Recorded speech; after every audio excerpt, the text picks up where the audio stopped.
तब मैंने देखा कि एक हाथी के दो सूंड हैं और ये देखकर मेरे आश्चर्य का ठिकाना न रहा।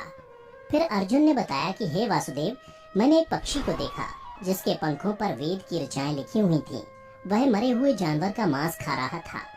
फिर अर्जुन के बाद भीम ने भी श्री कृष्ण को बताया कि हे कृष्ण, मैंने देखा एक गाय ने बछड़े को जन्म दिया है और जन्म के बाद वह बछड़े को इतना चाट रही है कि बछड़ा लहूलुहान हो गया, जिसे देखकर मैं हैरान हो गया।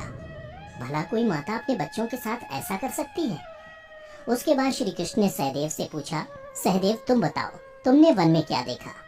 तब सहदेव श्री कृष्ण से बोले, हे वासुदेव, मैंने वन में देखा कि एक जगह 6-7 कुएं हैं और आसपास के कुओं में पानी है, किंतु बीच का कुआं खाली है। बीच का कुआं गहरा है, फिर भी पानी नहीं है। यह देखकर मुझे घोर आश्चर्य हुआ कि ऐसा कैसे हो सकता है। उसके बाद नकुल ने कहा, हे नारायण, जब मैं वन में भ्रमण कर रहा था तो मैंने देखा कि एक पहाड़ के ऊपर से एक बड़ी सी शिला यानी पत्थर लुढ़कती हुई आती है और कितने ही वृक्षों से टकराकर उनको नीचे गिराते हुए आगे बढ़ जाती है, परंतु उस विशालकाय पत्थर को कोई भी वृक्ष उसे रोक न सका। इसके अलावा वह शिला कितनी ही अन्य शिलाओं के साथ टकराई, पर फिर भी वह रुकी नहीं।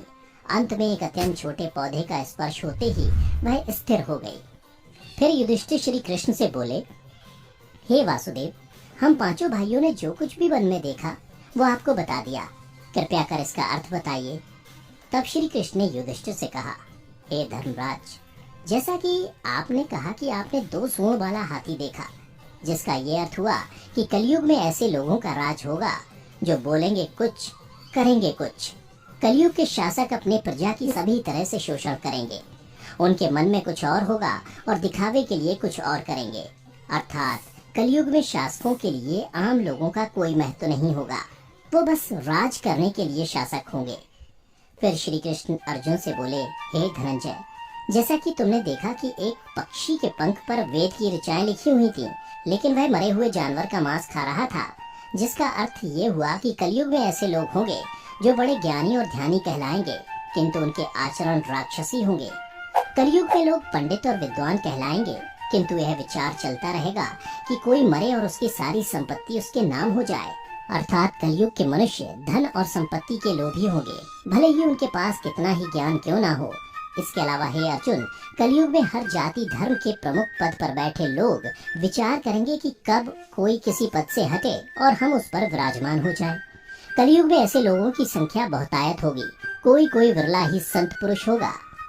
अर्जुन के बाद श्री कृष्ण भीम से बोले, हे गदाधर, जैसा कि तुमने देखा कि एक गाय अपने बछड़े को इतना चाटने लगी कि वो बछड़ा लहूलुहान हो गया, अर्थात कलयुग की माता अपनी संतानों पर इतनी ममता बरसाएंगी कि बच्चों को खुद का विकास करने का मौका ही नहीं मिलेगा, जिसके कारण मोह माया में पड़कर वे बर्बाद हो जाएंगे।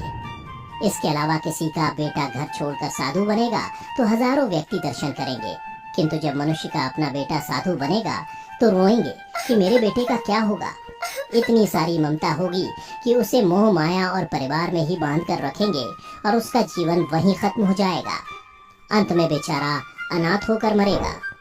भीम जब श्री कृष्ण के जवाब से संतुष्ट हो गए, तब भगवान श्री कृष्ण ने सहदेव से कहा, सहदेव, जैसा कि तुमने बताया कि तुमने वन में 5-7 भरे कुओं के बीच एक कुआं एकदम खाली देखा, जिसका अर्थ ये हुआ कि कलयुग में पैसे वाले अर्थात धनी लोग अपने पुत्र पुत्री के विवाह में या फिर आलीशान भवन बनाने में लाखों रुपए खर्च कर देंगे, परंतु उनके पड़ोस में ही यदि कोई भूखा प्यासा मर रहा होगा तो वह उसकी कोई सहायता नहीं करेंगे। भले ही उनका अपना ही सगा भूख से मर जाएगा, लेकिन वो देखते रहेंगे। इसके अलावा कलयुग में मनुष्य मदिरा, मांस, भक्षण, सुंदरता और व्यसन में पैसे उड़ा देंगे, किंतु किसी के 2 आंसू पोंछने में उनकी रुचि न होगी। हे सहदेव, मेरे कहने का तात्पर्य यह है कि कलयुग में अन्न के भंडार होंगे, लेकिन लोग भूख से मरेंगे। सामने महलों बंगलों में ऐशो आराम चल रहे होंगे, लेकिन पास की झोपड़ी में आदमी भूख से मर जाएगा। एक ही जगह पर असमानता अपने चरम पर होगी।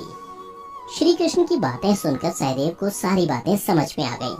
तब श्री कृष्ण ने नकुल से कहा, नकुल, जैसा कि तुमने बताया कि वन में एक बड़ी सी चट्टान पहाड़ से लुढ़की, किंतु बड़े बड़े वृक्ष और उसके तने उस चट्टान को रोक न पाए, किंतु एक छोटे से पौधे से टकराते ही वह चट्टान रुक गई, जिसका अर्थ ये हुआ कि कलयुग में मनुष्य का मन नीचे जाएगा, यानी कलयुग के मनुष्यों का जीवन पतित हो जाएगा। और ऐसे में मनुष्यों का जीवन धन की शिलाओं से नहीं रुकेगा, न ही सत्ता के वृक्षों से रुकेगा, किंतु हरि नाम के एक छोटे से पौधे से, हरि कीर्तन के एक छोटे से पौधे से मनुष्य जीवन का पतन होना रुक जाएगा। अर्थात कलयुग में भी जो मनुष्य धन के लोभ को छोड़कर हरि नाम का जप करेगा, उसे कोई कष्ट नहीं होगा और मृत्यु के बाद उसे परमेश्वर अर्थात मेरे चरणों में जगह मिलेगी। तो मित्रों, आपने देखा होगा कि आज श्री कृष्ण द्वारा बताई गई ये सारी बातें सच में घटित हो रही हैं।